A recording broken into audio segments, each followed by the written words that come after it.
Halo Sinekip, ketemu lagi bersama saya Indra dan Audrey. kali ini kita akan membahas sebuah film drama yang lumayan jarang dibahas di film Indonesia ya. Benar. Yaitu ada di ranah penerbangan.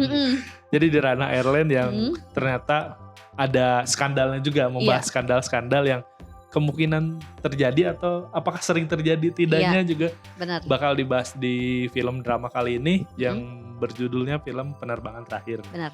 Film ini merupakan film yang ditulis dan disutradarai juga oleh Benny Setiawan. Benny Setiawan ini yang sebelumnya bikin film Panggil Aku Ayah. Di sini untuk studionya ada PMS Studio dan Legacy Pictures. Terus di sini ya tadi ya di sini dramanya beneran membahas hubungan toksik, penuh manipulasi emosional dan juga ini soal apa ya? Apakah bener di dunia penerbangan itu kelakuannya seperti itu antara pilot pramugari dan apakah semudah itu untuk mendapatkan ciuman di ketinggian 30.000 kaki benar. Mungkin kita kasih dulu sinopsisnya untuk film Penerbangan Terakhir ini.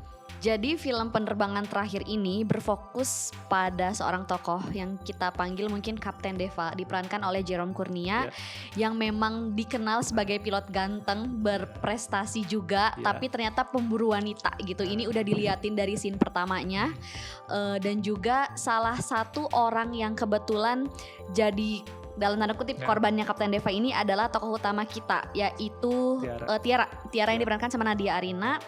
Di mana Tiara ini tuh dapat banyak banget love bombing dari seorang Kapten Deva sampai akhirnya terjebak dalam hubungan toksik karena ada sebuah konflik yang terjadi di dalam sana, yang mana ini sedikit banyak membuka, mungkin ngasih sedikit awareness buat kita kalau bukan kita mau mengejudge dunia penerbangan seperti itu, tapi kita dapat awareness baru kalau ternyata di dunia penerbangan tuh ada yang kayak gini loh. Dan kalau orang lihat film ini, jujur yang pertama orang lihat, pertama itu beneran di production value-nya, yang dimana di scene opening-nya kan digambarkan gimana seorang pilot, bukan opening yang yang depannya banget ya maksudnya pas opening yang scene gimana pembuka, scene pembuka gimana mereka memvisualkan gimana seorang pilot beres terbang terus seorang pramugari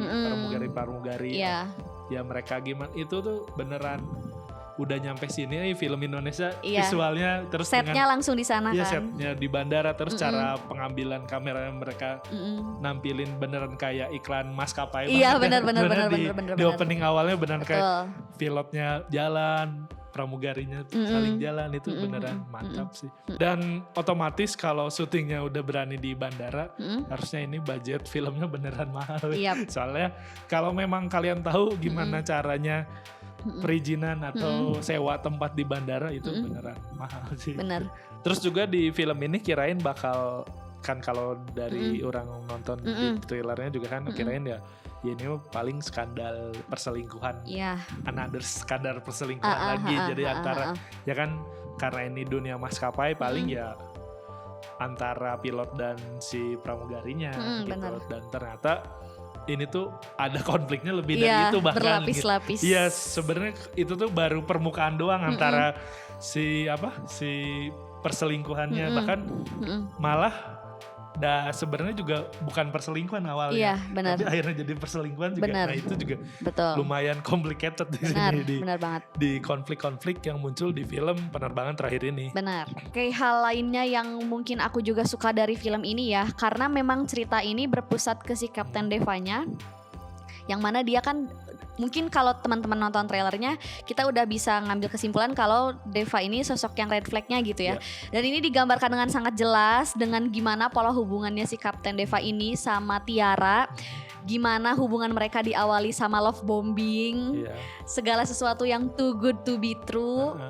Penuh dengan gombalan-gombalan yang sejujurnya nih, experience aku saat nonton tuh di studio tuh kebanyakan kan maksudnya ya cewek cowok tapi dominasinya oleh perempuan gitu yang nonton gitu. Dan itu seisi bioskop yang memang didominasi sama perempuan tuh ngerasa sebel, jijik, kesel, kayak kita semua tuh kompak mengumpat gitu melihat betapa red flag-nya gitu sosok Kapten Deva ini yang gak tanggung-tanggung dari love bombingnya dan segala gombalannya yang apa sih lo pelan-pelan aja gitu kayak gitu, sampai berbagai manipulasi psikologis yang dia lakukan, gimana dia ngikat korban, gimana dia yang mana dia itu sebenarnya pelaku tapi dia memposisikan diri aku jahat karena dijahatin. It's playing gila victim lah. juga ya. Iya. Terus ya memang di sini beneran full ditunjukkan super red flag ya. Iya. Kan maksudnya di film ini banyak karakter yang bisa kita bilang ya emang nggak salah juga kayak gitu, tapi kalau si Kapten Deva ini beneran red flag beneran aja. salah dari awal, sih ya, beneran dari udah bukan bendera merah, spanduk merah itu udah ini gede banget. brengsek sekali, brengsek bener sekali. bener Beneran ya tadi gombalannya yang lip service ya saya saja yang cowok jijik. Makanya, saya saja sebagai perempuan yang memang kadang dapet gombalan aja kayak perasaan gombalan yang gue terima yang paling gacor nggak kayak gini gitu. Itu sebenarnya. Ya ampun. Duh, mana pakai make up deh. Kelihatan jelas kan. Itu di sini ya mungkin kan kalau di sini diperlihatkan kalau si ya Kapten Deva ini mungkin di maskapai itu yang paling ganteng, paling karismatik. Ya dan digandrungi pramugari lainnya benar, kan. Benar. Terus hal yang menarik juga dalam film ini kan biasanya dalam film perselingkuhan biasa ya udah gitu ya setting gimana ya cerita tuh berjalan di mana dalam sebuah hubungan ada such an ungrateful piece of shit. Yeah. Cowok yang emang gak bersyukur dalam hubungannya, merasa boring, kemudian ada orang ketiga dan lain-lain bla bla bla. Sedangkan di dalam film ini tuh kita dapat juga kayak semacam gambaran karakter lain yang sebenarnya tuh percaya nggak percaya banyak banget di lingkungan kita. Yang mana karakter ini tuh punya bias investasi emosional atau mungkin istilahnya sunk cost fallacy. Jadi di dalam film ini tuh ada tokoh lainnya yang namanya Nadia yang diperanin sama Agni Haq ya.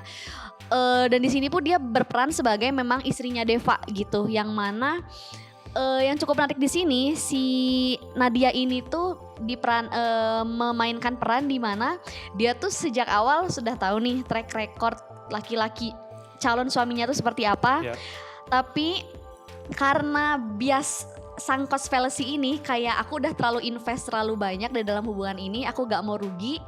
Aku udah terlanjur duduk di meja akad bersama calon suamiku, walaupun ada orang yang menginterupsi pernikahan kami, lanjutin aja deh sampai akhirnya ini pun bergulir konflik yang lebih besar lagi yang memang akhirnya Nadia tuh digambarkan sebagai sosok yang problematik juga gitu. Maksudnya memang tidak pernah ada kata salah untuk seorang perempuan mempertahankan pernikahannya gitu ya, sebagaimana yang Nadia lakukan, tapi dengan bias yang dia miliki dari awal dia udah tahu suaminya itu memiliki track record yang kurang baik, pernikahan dilanjutkan dan dia tuh malah kecemplung di sana dan ikut permainan dan bikin dia pun tidak lantas mendapatkan simpati gitu sebagai seorang istri di sana yang dia menganggap diri dia sebagai korban perselingkuhan dari suaminya gitu. Jadi ini cukup menarik sih ngambil POV orang yang entah dia memiliki hero syndrome, correct me if I'm wrong ya teman-teman di kolom komen, atau dia memiliki apa ya, banyak mungkin dari kita yang ngerasa kayak kadung hubungannya udah lama, kadung udah mau nikah, kalau dilepasin sayang juga, malu juga, atau ada trauma bonding di sana, I don't know. Cuman ini sih menurut aku karakter yang paling menarik yang memang jarang diekspos gitu. Kadang tuh memang apa ya, orang yang memang kita anggap korban tuh kadang punya sisi cerita lainnya gitu. Itu ini yang cukup menarik. Karena mungkin si Nadianya juga sebagai influencer kan. Iya. Udah mah dapat ya suaminya ganteng kan, pasti dapat predikat couples gold. Iya. Nanti takut image influencernya jelek. Terus di sini juga kan orang padahal berharap ada backgroundnya dulu deh tentang Nadia dan Deva ini. Jadi biar lebih mantep gitu. Iya, lebih tahu. Iya, kan di sini memang beberapa diceritain lewat dialognya juga. Benar. Karena dia kan emang ada ketakutan yang ini loh, dia kayak ditinggalin. Iya, oh kamu mau ninggalin juga kayak ayah aku. Iya, nah itu juga mungkin ya ngaruh ke situ ya. Iya.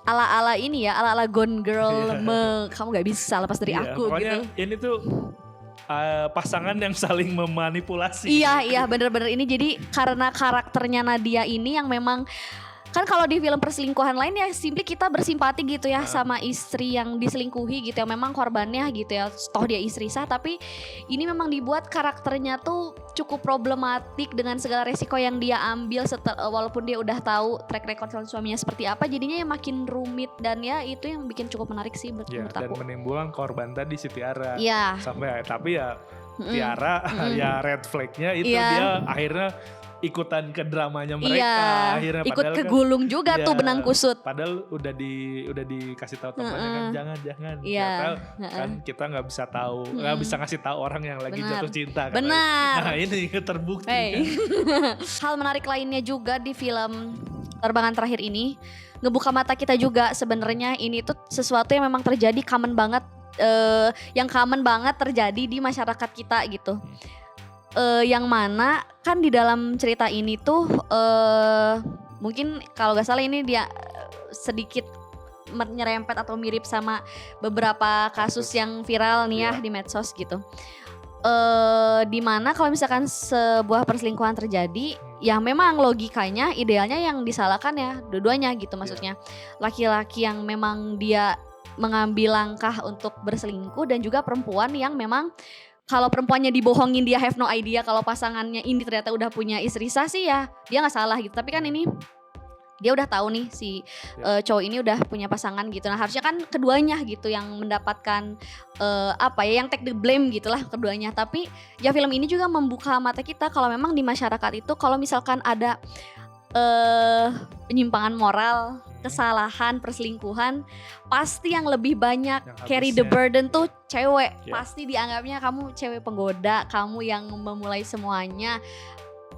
Itu sih maksudnya dari berbagai adegan yang kayak Nadia memanipulasi publik, kalau benci banget aku sumpah, aku benci banget liatnya ya namanya laki-laki pernah hilaf, siapa laki-laki yang tidak tergoda.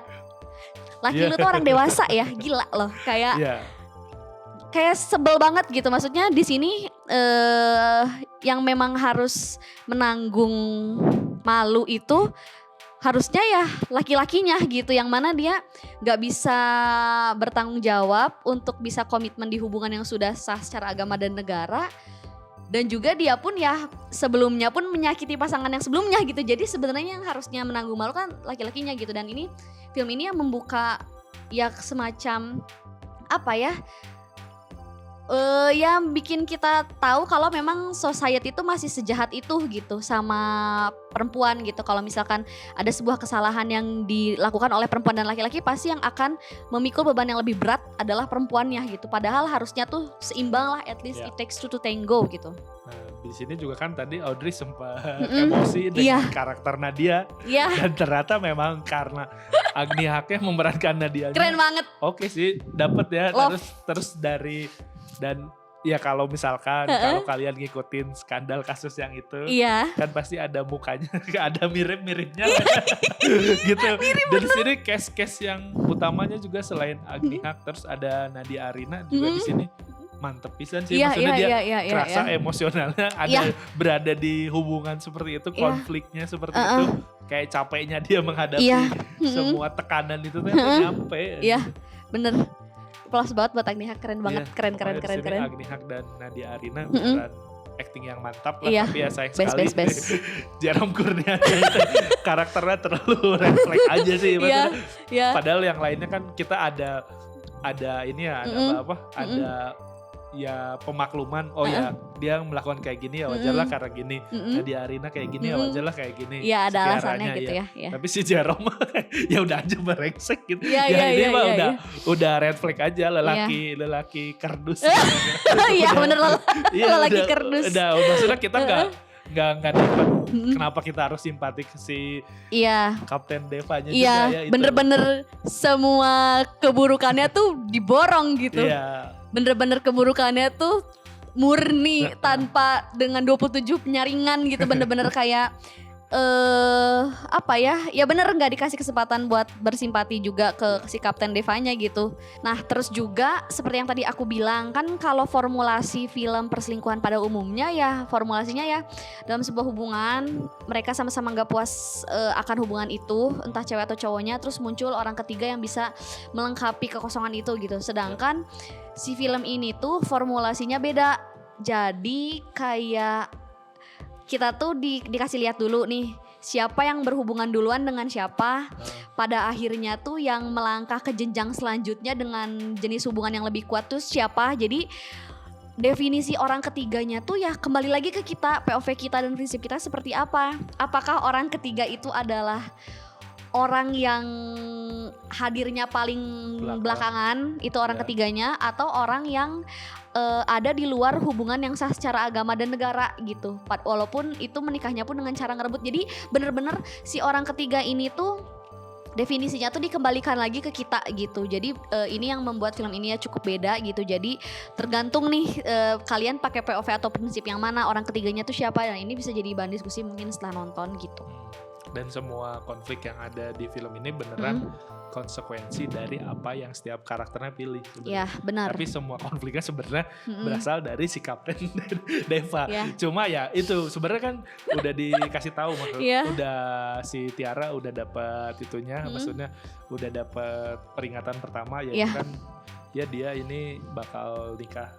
Tapi kenapa masih terusin? Iya benar-benar. Kan si Nadia juga kan udah dikasih tahu ini bahkan diinterrupt gitu. Ya laki-laki kamu brengsek tapi tetap diterusin. Iya benar. Kan sebenarnya emang ya pure dari kesalahan masing-masing, terus mereka menanggungnya, tapi dengan cara akhirnya kan si Nadia gimana caranya dia menyelamatkan pernikahannya, harus melakukan drama itu biar dapat simpati ya karena dia dari publik kan.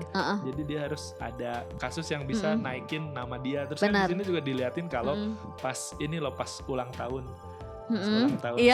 Ulang tahun. Kan itu sebenarnya udah lumayan mau menjauh kan si Tiara. Tapi dengan si Nadia kayak gitu tuh jadi bikin si Tiaranya kampret ini aku bales deh. Aku sengajain aku rebut lagi nih. Jadi beneran maksudnya kita kadang mau simpati ke Tiara tapi Tiaranya kayak gitu juga mau simpati ke Nadia ya Nadianya juga. Benar. Jadi saling serang gitu tapi ya untuk memperebutkan si cowok Red Flag ini sayangnya tuh. Jadi beneran karakternya tuh mungkin kalau yang ceweknya beneran ada di yalah kan manusia nggak ada yang baik atau buruk semuanya abu-abu tapi yang hitam mungkin aja sih Deva. Iya benar.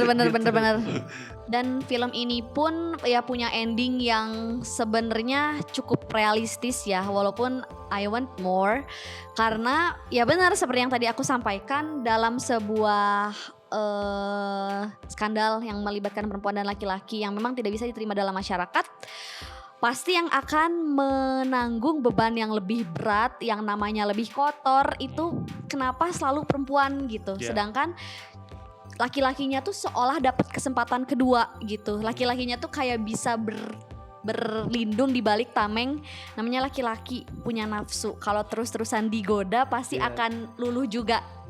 Emang perempuan sapu ijuk gak punya nafsu dan emosi dan kayak gitu.